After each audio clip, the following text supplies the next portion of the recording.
So, I was originally going to make a video about why the video games industry sucks right now, and like, that's still coming, I'm still gonna make that, but I'm not in the mood to just like say negative things for like 20 minutes and then listen to myself edit that down for like a couple hours. So that's not what you're getting today. We today's a rigged video, baby. Let's go. So this is a video ranking all of the Nintendo Switch related special edition art books that I own. Now I don't own all of them, sadly, and I have other unrelated books from like Udon and Dark Horse that did not come included with the game they're about, so they're not going to be here, but I might bring them up every now and then as like a point of reference. The main criteria for today's video is it has to be a special edition art book, and it has to be for a Nintendo Switch game. I love art books, so it was really fun for me just to go through them all again, and I'll be like ranking them in a tier list, S being like the best, like amazing art book, it's really worth like your time to look at, and D being like lackluster, left me wanting more. This isn't an objective list, but since I am the one making the list, it's as objective as it's going to get because I'm perfect. In God's creation, I'm a perfect little baby boy. So let's get into it. Let's go. Blade 1 Collector's Edition. This is a really good one. Like, all of these are good, but this one is extra good. It has a ton of nice art and a lot of drawings that are just cool to look at. It feels like a lot of future connected stuff was like skipped out on, but a lot of stuff like weapons and a good chunk of the various armor sets are here. And you can see kind of like how they started out and where they went and how like they took this idea and put it into the game. You can also see like how Shulk and his friends were like originally versus how they are now. And I feel like the Switch version and the Wii version both capture different versions of Shulk, but neither of them capture like the one that exists in this art book, in these art pieces. And it's neat to see that in my opinion. Also, this has a bunch of storyboards for like most of the cutscenes in the game, which is amazing. A little nitpick though, a little nitty picky. The notes in this are untranslated, and I don't read Japanese. Xenoblade 3. This is a pretty good art book. It has a decent amount of the characters, but there's a lot of characters in the game. Maybe too many. But they're here, and you can see some good art of most of them in this book. There's also a good chunk of enemies and environments. You get a lot of art of like the various structures of the game as well. It's a pretty great art book, and one I like a lot. What's extremely neat about this one, aside from the per usual untranslated notes, like, the fuck, is the fact that there's a spoiler section in this art book for the game. So like, if you want to read a little bit of it before you've beaten the game, you can. And when you get to a part, specific page that says spoilers, you know, hey, I haven't beaten the game yet. Let's not read this part. And I think that's kind of neat, and that's something that a lot of books don't do. Art books don't do. They'll just, you know, have a spoiler in there. But of course, again, if you haven't beaten the game, I don't think you should be checking out the art book.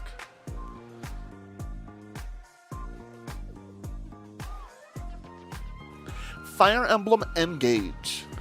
This one's interesting because there certainly is 200 pages of content here, but like, it feels a little on the short end. Like, to me being me, Fire Emblem Engage is more about the characters than it is the world. The world of this game is boring. This is about the characters, not the world. And this art book, this art book brings you a lot of world and not enough characters. There is a lot of characters, and most of the book is characters, but the royal characters get like a 2-page spread, while non-royals get like 1 page. And it's like, nobody likes the fucking royals in this game. Why are you giving them so much more time?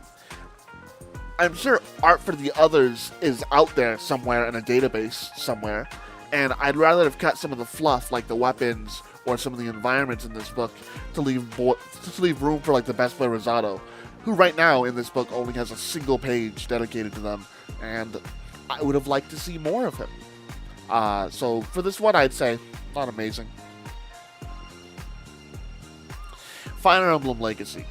This is what I'm talking about. You get a lot of character art with this one. Like, this book says, fuck environments. This is Fire Emblem, baby.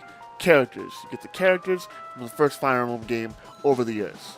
And remember, this game initially came out like a long time ago. This was part of actually a shitty deal where Nintendo ported and translated the first Fire Emblem game for a limited time and made an even more limited edition that I got. And like, bad business aside, this book fucks hard. This has so much character art, and it's all really good art. And it all feels distinctive to like the era it was made in. Marth starts the book looking like this, and he ends it looking like this. The glow up.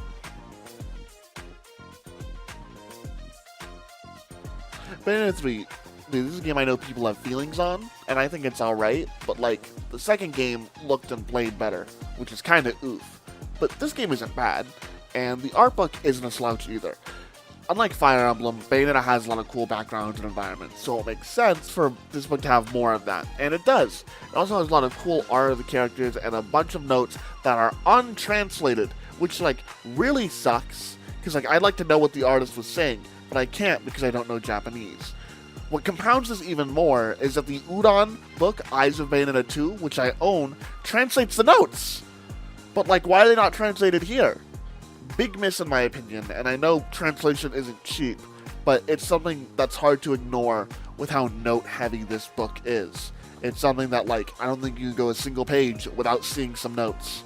So... where the fuck are the notes? Metroid Dread. This is a good one. Like, I'm gonna say it. This is really good. You open this book up, you get some Metroid 1 art. Then you get some Metroid 2 art. Then Super Metroid art. And it's nice. And then you get some Metroid Fusion art, and you see the evolution of the art style of the Metroid games. Then it goes Metroid Zero Mission and Samus Returns, and you get art from those games too. And then 53 pages into this fucking book, you turn the page. Boom. Metroid Dread. It is here. You get a fuck ton of art in this book. Like, not only Samus as she appears in the game, but also scrapped ideas of how Samus might have looked in different suits, different ideas. So much stuff in this game. So much stuff. And this isn't just for Samus. There's different looks for bosses, areas, enemies. There's so much unused stuff and ideas in this book. And around the halfway point of the book, it switches to environmental art. And they're so cool. Like, these drawings are so cool. They're all phenomenal. These would make amazing posters. A lot of them, you can see the art, and you can see how they took the drawing and brought it to life in the game. It's such a great art book to look at, especially after you finish the game. Genuinely a 10 out of 10 art book. Jesus. Zelda, Tears of the Kingdom. I feel kind of weird about this one, because, like Bayonetta, I have an art book about a previous game. I have the Breath of the Wild Creating a Champion, which is a lot more voluminous in its content. It's like 400 plus pages, and these pages are also bigger than the ones we have in this book. And that's not to mention how much better at making video game art books Dark Horse is right now. Like, genuinely, Dark Horse art books fuck hard.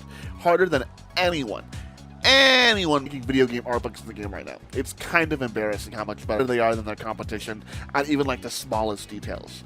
And I bring this up because Tears of the Kingdom and Breath of the Wild are linked experiences.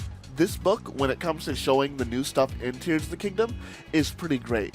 But when it comes to showing you the world of Tears of the Kingdom, not so much. It's a lot of characters, a lot of new items, a lot of architects, and that's very cool in my opinion. But if you just played Tears of the Kingdom, you're going to be like, where's the world?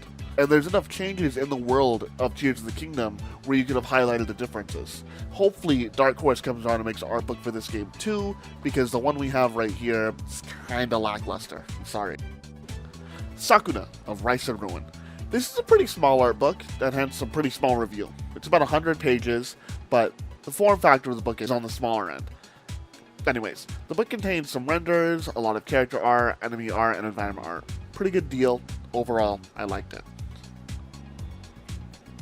No More Heroes 3. This again is a smaller book. It's 72 pages. It's just character art and some concept art. It's nothing fancy, but I'm glad to have it, and it's something cool to have, in my opinion. SMTV, Before the Vengeance. This is the base version of SMT5, and while I am calling it an art book, it's hard to call it an art book. I don't know, this book contains really nice renders of most of the demons in the base game. It's a pretty nice book and includes a little lore dump on each demon. Like the last couple books, it's much smaller than the others. Unlike the previous books, this book contains no concept art or anything like that. The game actually has a demon gallery where you can look at the demons and rotate their models and get the same lore descriptions that are in this book. So this is kind of like, I don't know, it kind of feels redundant when you put it next to the game. It's not awful, I like the way the book looks, it's definitely a neat looking book. But you know, with what's in it, you know, what's in the book is in the game, so you know, there's not much reason to have it.